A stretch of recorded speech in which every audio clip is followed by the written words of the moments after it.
नमस्कार दोस्तों। तो चलिए हम पावर सिस्टम में एक आज महत्वपूर्ण टॉपिक बंडल कंडक्टर को समझते हैं।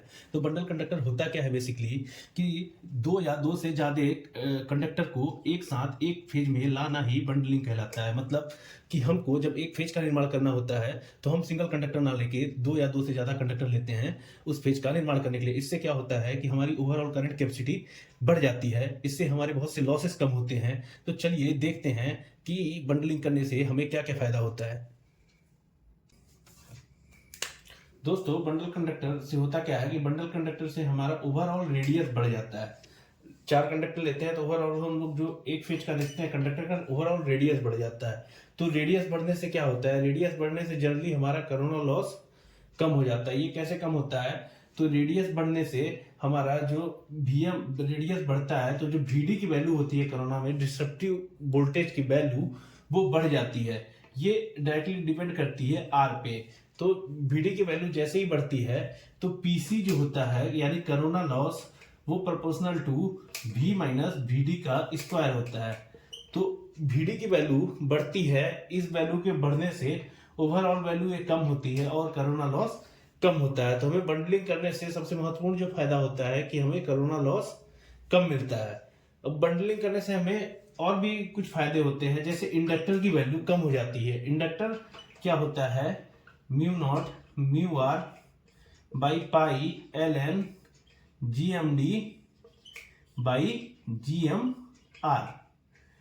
ठीक है दोस्तों, क्या होता है जनरली कि जैसे ही रेडियस बढ़ता है तो जीएमआर की वैल्यू बढ़ जाती है। जीएमआर की वैल्यू बढ़ने से इंडक्टेंस की वैल्यू कम हो जाती है। इंडक्टेंस की वैल्यू कम होती है तो इंडक्टर की वैल्यू कम होती है, जिससे इंडक्टेंस की वैल्यू कम होती है और जो पावर फ्लो होता है इससे बढ़ जाता है। तो हमारा ओवरऑल ट्रांसमिशन लाइन का जो पावर फ्लो होता है वो भी बंडल कंडक्टर से बढ़ता है। दोस्तों इस जीएमआर की वैल्यू क्या होती है, तो जीएमआर की वैल्यू बेसिकली 0.7788 आर होती है। तो ये इस आर की वैल्यू बढ़ने से ये जीएमआर की वैल्यू भी बढ़ती है और एल की वैल्यू कम हो जाती है। एल की वैल्यू जैसे ही कम होती है तो जो सर्ज इम्पेडेंस होता है वो भी कम हो जाता है। तो जेड एस जो होता है रूट अंडर एल बाई सी। तो ये जेड एस की वैल्यू जैसे ही कम होती है तो क्या होता है कि सर्ज इम्पेडेंस कम होने से ट्रांसमिशन लाइन में पावर फ्लो बढ़ जाता है।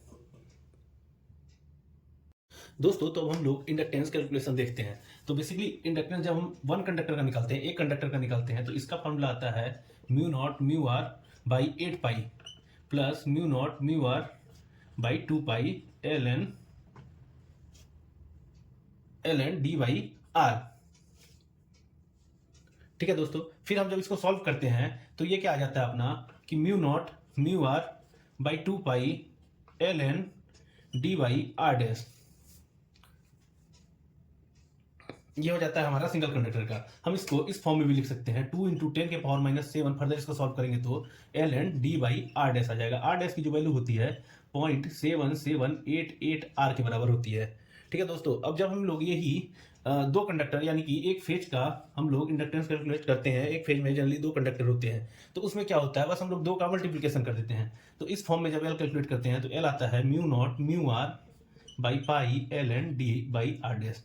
और फिर जब हम ऐसे कैलकुलेट करते हैं तो 4 इंटू 10 के power minus 7 L N D by are dash. ठीक है दोस्तों, अब हम लोग जब ये हो गए दो कंडक्टर, ठीक है, जब हम ट्रांसमिशन लाइन में देखते हैं तो एक ही फेज में मल्टीपल कंडक्टर हम लोग एक फेज को बनाने के लिए मल्टीपल कंडक्टर का यूज करते हैं, बंडलिंग करते हैं। तो उसमें उन केसों में क्या होता है, जनरली आपके पास मान लीजिए 4 कंडक्टर है, तो उस केस में हम जब एल कैलकुलेट करते हैं तो उसके लिए mu naught mu R by 2 pi L N G M D by G M R का कॉन्सेप्ट आ जाता है।